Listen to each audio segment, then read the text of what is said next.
بسم الله الرحمن الرحيم. من الشيطان الرجيم.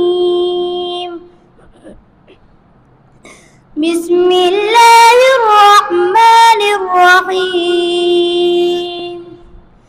يا بني إسرائيل اذكروا نعمتي التي أنعمت عليكم وأوفوا بعهدي أوفي بعهدكم وإياي فارهبون وآمنوا بما أنزلت مصدقا لما معكم ولا تكونوا أول كافر به ولا تشتروا بآياتي ثمنا قليلا وإياي فاتقون ولا تلبسوا الحق بالباطل وتكتموا الحق وأنتم تعلمون وأقيموا الصلاة وآتوا الزكاة واركعوا مع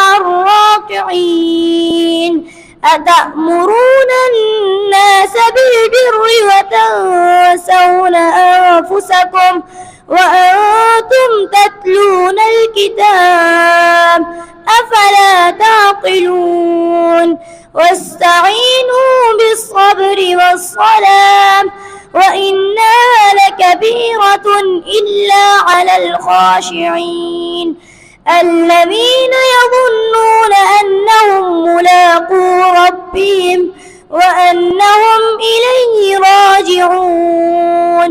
صدق الله العظيم.